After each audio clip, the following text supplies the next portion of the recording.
I'm Monica Porter, 34, an architect in Boston living what many call a dream life, a townhouse in Back Bay, a sleek car, a career I fought tooth and nail for.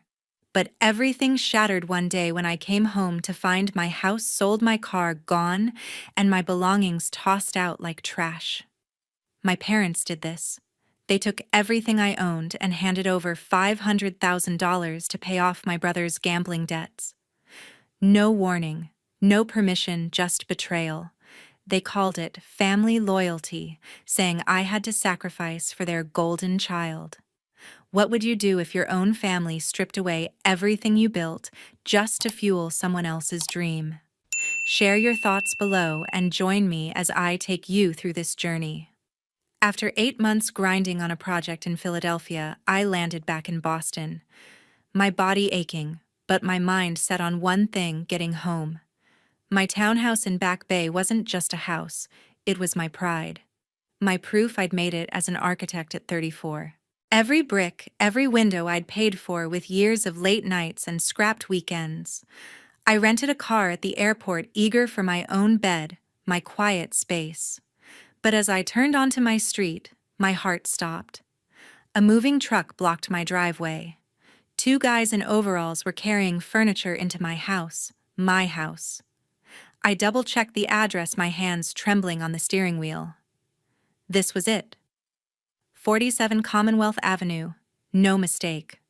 I parked and walked to the front door, my keys jingling in my hand. The lock didn't budge. My key, the one I'd used for years, was useless. A woman in her 40s, dressed in a crisp blazer, stepped out, eyeing me like I was some lost tourist. "Can I help you?" she asked, her tone sharp. I forced my voice steady, though my chest tightened. "This is my house. I'm Monica Porter." "Who are you?" She blinked, confused, then called her husband over. They introduced themselves as the new owners, pulling out a folder of papers, deed, title, all stamped and legal dated 2 months ago. My townhouse sold for $500,000. My name wasn't on a single page. My knees felt weak, but I grabbed the papers, scanning every line. "This is a mistake," I said, my voice cracking. "I never sold my house." The woman pointed to the curb. Trash bags lined the sidewalk, stuffed with my life, my clothes, my sketchbooks, my grandmother's necklace, all soaked from last night's rain.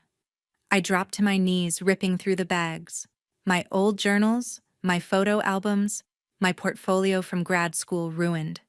I found a framed picture of me at my first job, glass cracked, and my breath caught. Who could do this? I stood clutching the picture and demanded, "Where's my car?" The husband shrugged. No car came with the house. My black sedan, paid off with my savings, was gone. I pulled out my phone and dialed my parents. No answer. I tried my brother. Voicemail. My blood boiled. They knew something, I could feel it. I walked back to the rental car, my mind racing. That townhouse wasn't just a home. It was my safety net, my future. I'd spent years designing every detail: the skylight in the kitchen, the bookshelves I built myself. And now strangers were walking on my floors, sleeping in my space. I opened the deed again, staring at the signatures. They looked real, but I hadn't signed anything. Had I? A memory flickered, my parents asking me to sign some papers before I left for Philadelphia, saying it was for house maintenance. I'd been rushed, distracted, trusting. My stomach twisted.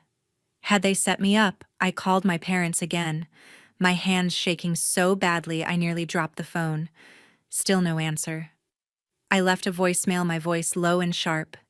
"You better explain what's going on, because I'm coming to find out." I drove around the block, trying to piece it together.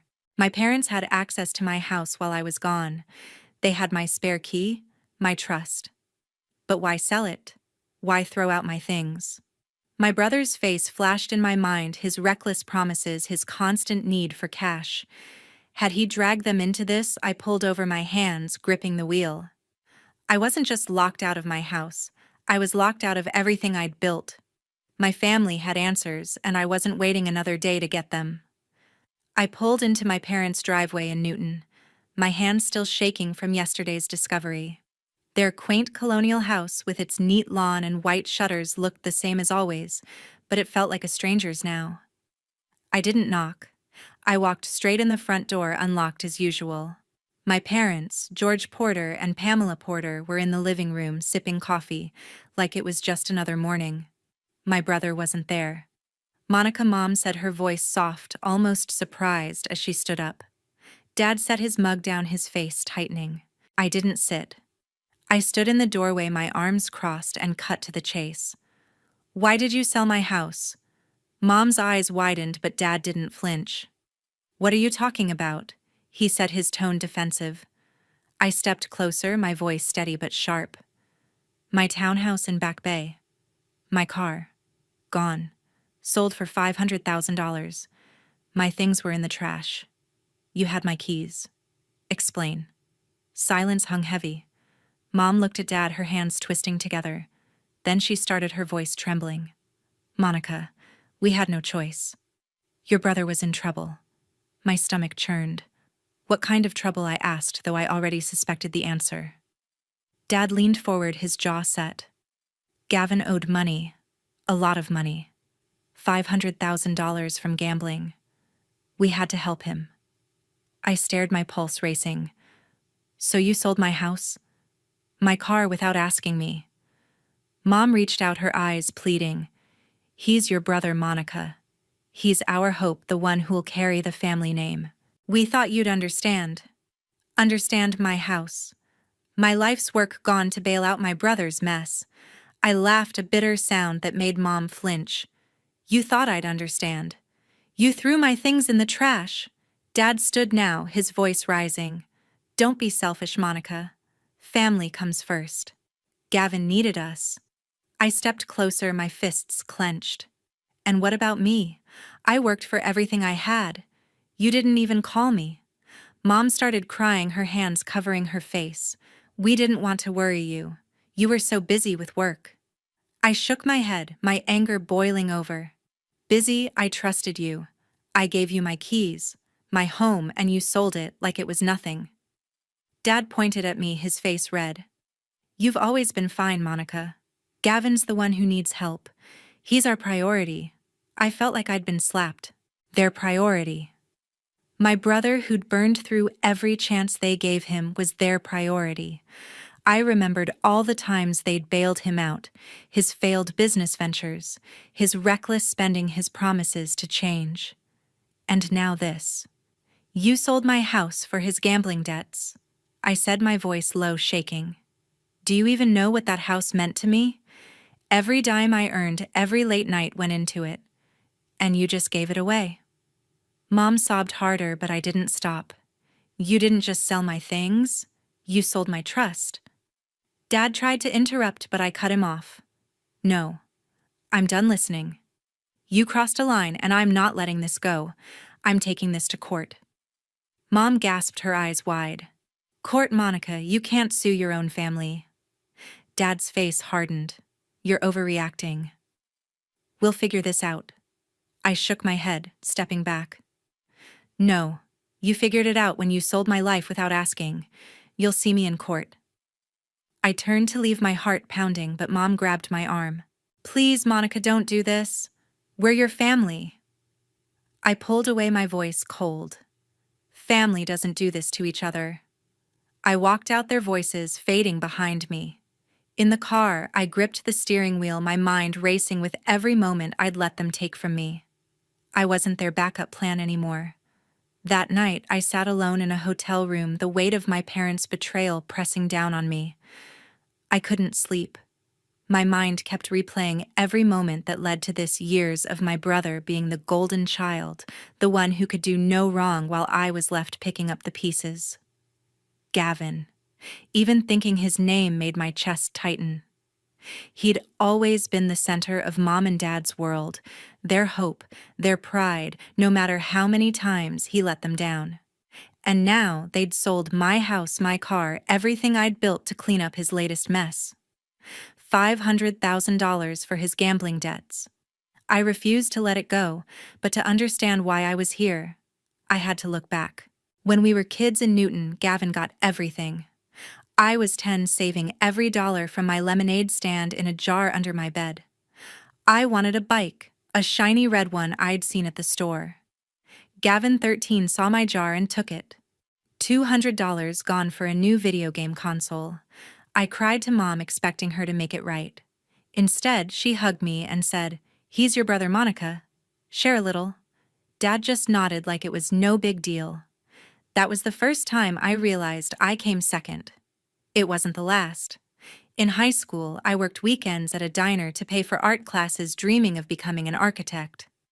Gavin, meanwhile, got a car for his 16th birthday, a used Mustang, but still a gift I'd never get. When he crashed it a month later, drunk at a party, Mom and Dad paid for the repairs.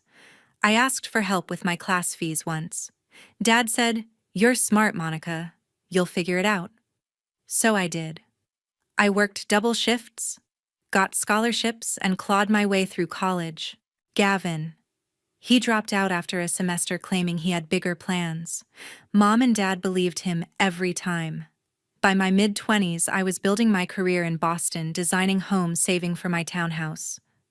Gavin had a string of failed ventures: a bar that went bust, a tech startup that never launched. Each time he'd come to me, all charm and promises. Just $10,000, Monica, to get me started. I lent him money once, $5,000 from my savings. He never paid me back. I stopped saying yes, but Mom and Dad never did. They gave him thousands, tens of thousands, always with the same excuse: "He's trying, Monica. He needs our support." I'd nod, bite my tongue, and keep working.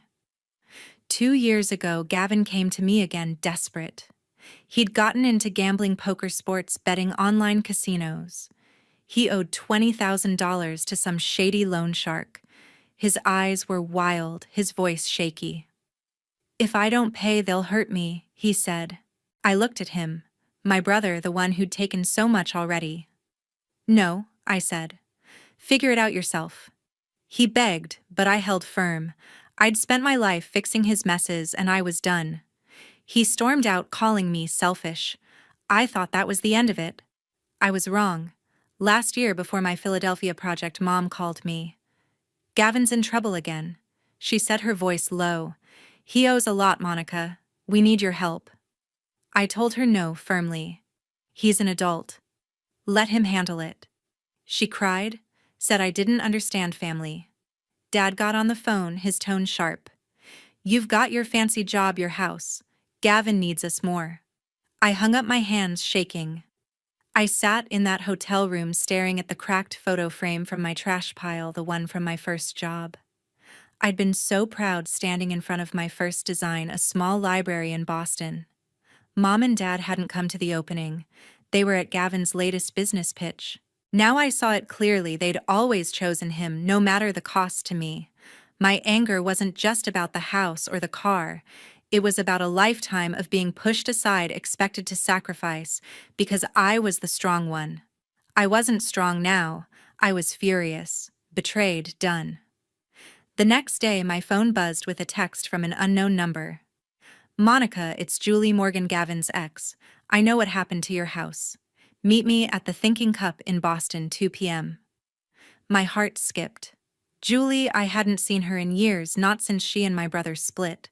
Why was she reaching out now? I typed a quick reply, agreeing to meet, my mind racing with possibilities. Was she involved? Did she know who'd done this to me? I grabbed my keys and headed out, determined to get answers. The Thinking Cup was crowded, the smell of coffee thick in the air. I spotted Julie Morgan in a corner booth. Her dark hair pulled back, her face tense. She was 32, a nurse, always sharp but guarded. I slid into the seat across from her, my voice low. "Julie, what's this about?" She didn't waste time. "I heard about your house, Monica. I'm so sorry." Her eyes were sincere, but I wasn't here for apologies. "What do you know?" I pressed, leaning forward. Julie took a deep breath, her hands gripping her coffee mug. "Gavin's in deep trouble. He owes $500,000 to a gambling ring, dangerous people, not just bookies. They threatened to kill him if he didn't pay." My jaw tightened. So that's why my parents sold everything. But Julie wasn't done. Your parents didn't just sell your house and car, she said, her voice dropping. They forged a power of attorney to make it legal. My blood ran cold. Forged.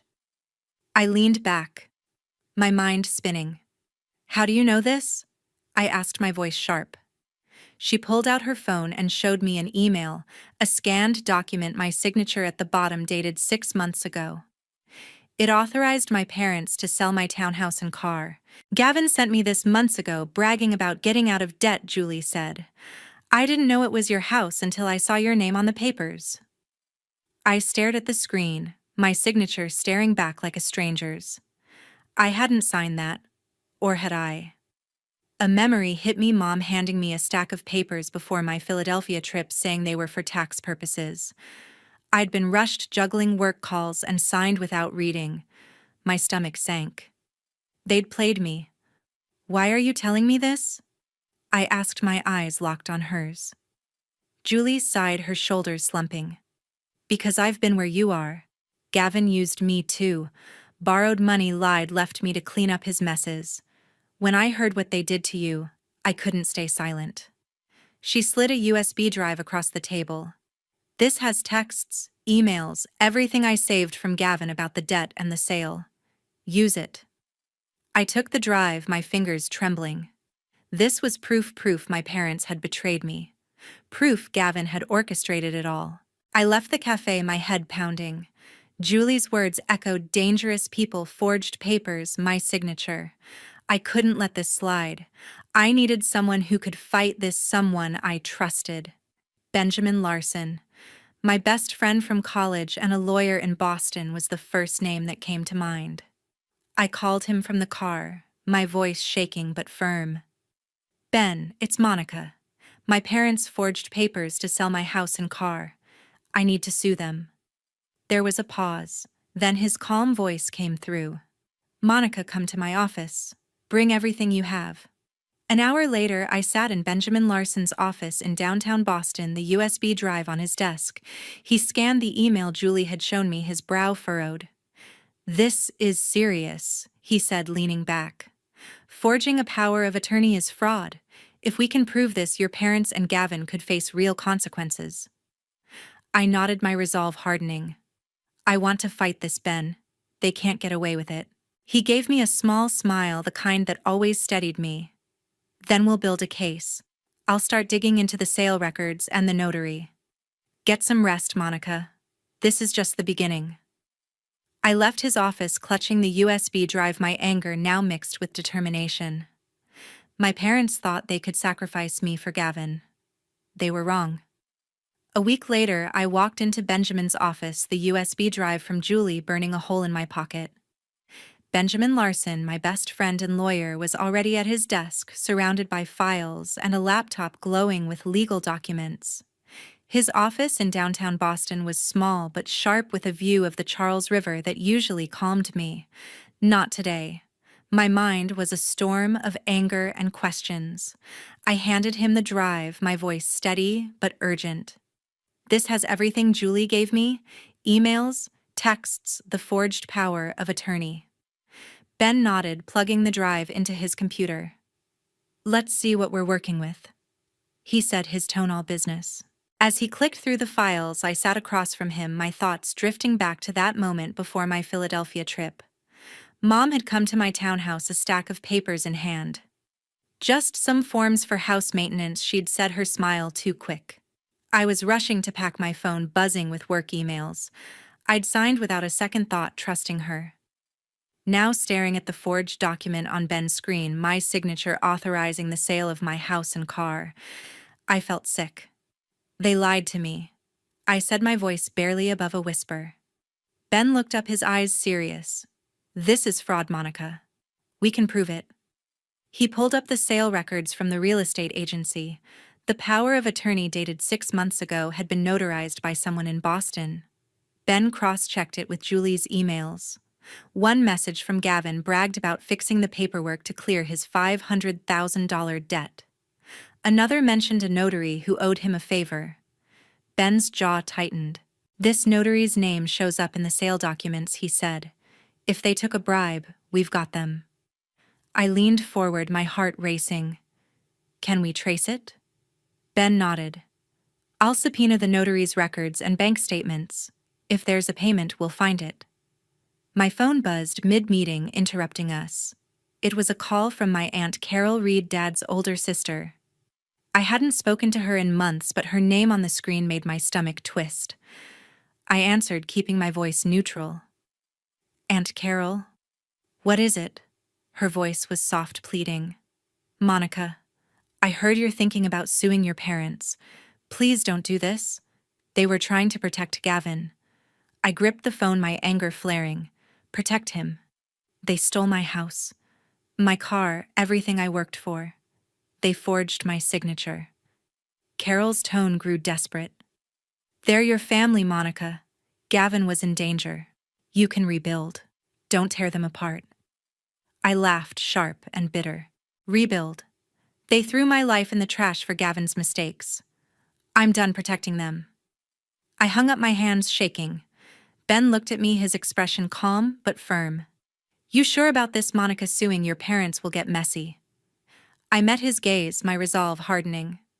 They made it messy when they lied to me. I want justice, Ben. For me, not them. He nodded, scribbling a note. Then we move forward. I'll draft the complaint for fraud and conversion of property. We'll name your parents and Gavin as defendants.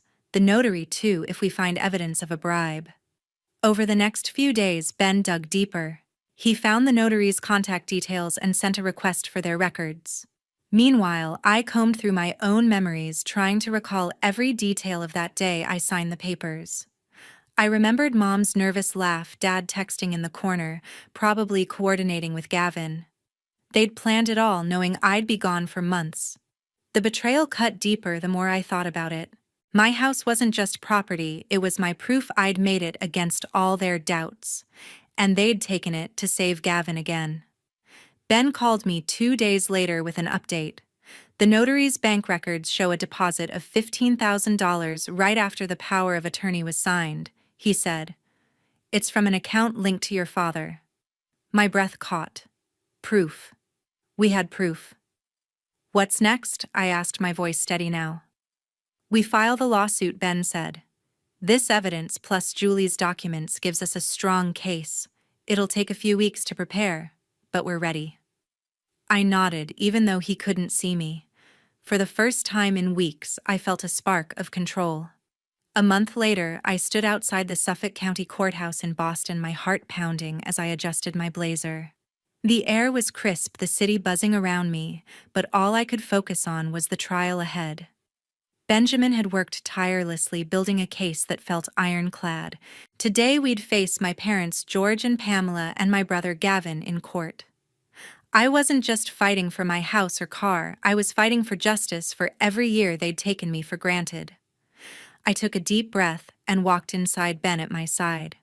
The courtroom was stark, all wood and fluorescent lights packed with faces I didn't recognize.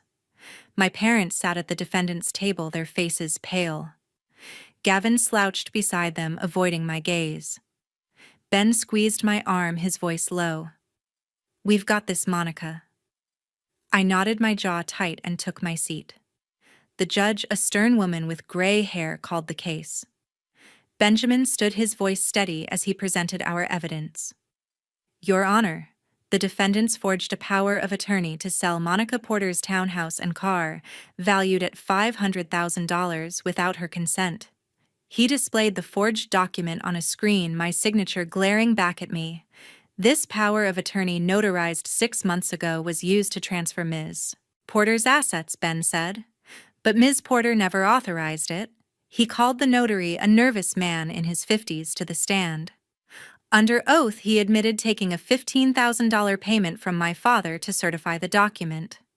The courtroom murmured, and I saw Mom clutch Dad's hand, her eyes wide. Ben pressed further. Did you verify Ms. Porter's presence when you notarized this? The notary shook his head, his voice shaky. No. I was told she'd signed it. Next, Ben called Julie Morgan, Gavin's ex, as a witness. Julie walked to the stand, her posture rigid but her voice clear. Gavin told me he owed $500,000 to a gambling ring, she said. He sent me emails bragging about using Monica's assets to pay it off. Ben submitted the USB drive showing the judge Gavin's messages and the forged document. Julie glanced at me, her eyes apologetic. I saw the papers after the sale, she added. Monica's signature was on them, but she was in Philadelphia when they were signed. The judge's expression hardened, and I felt a surge of hope. My parents' lawyer tried to argue they acted out of desperation to save Gavin from danger. My clients believed they were protecting their son, he said, his tone pleading. But Ben countered, his voice sharp. They committed fraud, Your Honor.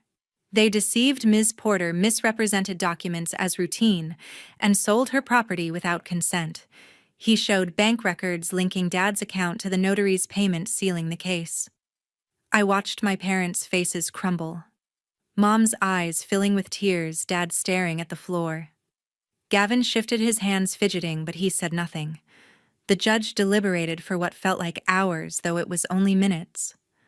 I gripped the edge of my seat, my heart racing. Finally, she spoke, her voice firm. The evidence is clear. The defendants, George and Pamela Porter, committed fraud by forging a power of attorney to sell Monica Porter's assets.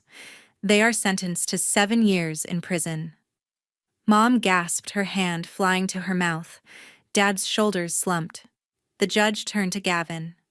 Gavin Porter, you conspired in this fraud. You are sentenced to 4 years of probation and a fine of $100,000. Gavin's face went white, his eyes darting to me for the first time. I stared back, unflinching. As the gavel fell, the courtroom erupted in whispers. Ben leaned over, his voice quiet. You did it, Monica. It's over. But it didn't feel over. I looked at my parents, now being led away by bailiffs, Mom sobbing, Dad silent. Gavin stood, his lawyer whispering in his ear, but he avoided me. I'd won, but the weight of it hit me hard. They were my family, and now they were gone by their own actions, not mine. I walked out of the courthouse, the cold air hitting my face, my mind a mix of relief and grief. The next morning, I woke up in my new apartment in Beacon Hill, the sunlight streaming through a small window overlooking cobblestone streets. The place was modest, a 1-bedroom with exposed brick walls and a tiny kitchen, but it was mine, paid for with my savings and a loan I'd secured after the trial. I stood at the counter brewing coffee, the quiet hum of the city outside grounding me. For the first time in months, I felt a flicker of peace. My townhouse, my car, my old life were gone, but I was starting over on my terms. I hadn't spoken to my parents, George and Pamela, or my brother Gavin since the courtroom. The judge's gavel still echoed in my mind, their sentences: 7 years for Mom and Dad, 4 years of probation for Gavin, marking the end of our ties. I'd blocked their numbers, ignored their letters from prison. They'd made their choices, and I'd made mine. The family I'd once trusted had forged my signature, sold my home, and thrown my belongings away, all to save Gavin. That wasn't family. That was betrayal. My phone buzzed with a voicemail from my cousin Emily, Aunt Carol's daughter. I hesitated but played it, her voice sharp and accusing. Monica, how could you do this? You put your parents in jail. You broke our family. I deleted it, my jaw tight. Then came a text from Uncle David, Dad's brother. You're heartless, Monica. Blood is thicker than money. I stared at the words, my chest aching. Heartless, I'd spent years supporting my family, lending Gavin money, trusting Mom and Dad with my home. They'd used me, lied to me, and now I was the villain. I blocked their numbers too, my hands steady. Their judgment couldn't touch me anymore. I walked to the window, watching people pass below, couples laughing, kids chasing pigeons. I thought about the years I'd spent trying to please my family, always coming second to Gavin. The lemonade stand money he stole, the loans I gave him, the endless excuses Mom and Dad made for him. Even when I said no to bailing him out, they went behind my back, forging papers to sell my life away. The trial had given me justice, but it also gave me clarity. Family isn't just blood. It's trust, respect, loyalty, things they'd never given me. I sat on my new couch, a thrift store find I'd covered with a soft gray throw. My sketchbooks salvaged from the trash and carefully dried lay on a shelf nearby. I opened one, tracing the designs I'd drawn for my townhouse skylights, bookshelves, dreams I'd built from nothing. Losing it hurt, but I wasn't broken. I was still an architect, still capable, still me. The lawsuit hadn't just punished my parents and Gavin, it had freed me. I didn't need their approval or their apologies. I needed to live for myself. My phone pinged again, this time a message from Benjamin. Coffee this weekend. You deserve a break. I smiled, typing a quick yes. Ben had been my rock through this, never doubting me, never judging. Friends like him, colleagues who respected my work, clients who trusted my designs. They were my family now, the kind that didn't demand I sacrifice everything. I thought about Julie, too, risking her own peace to give me the truth. Their support showed me what real loyalty looked like. As I unpacked boxes hanging a small painting I'd bought at a local market, I felt lighter. The relatives' criticism stung, but it couldn't undo the truth. I'd fought for what was right. My parents and Gavin had chosen their path, and I'd chosen mine. Justice wasn't just about the courtroom, it was about reclaiming my self-respect. I'd spent too long believing family meant putting others first even when they hurt me. No more. I learned that self-worth matters more than empty promises of family ties. If love comes with betrayal, it's not love, it's a trap. I stood back admiring the painting, a simple watercolor of Boston's skyline. This apartment wasn't my old townhouse, but it was a start. I'd build again, design again, live again. The scars of what my family did would fade, but the lesson wouldn't. Justice and self-respect outweigh a hollow sense of duty. I was done carrying their weight. I was free.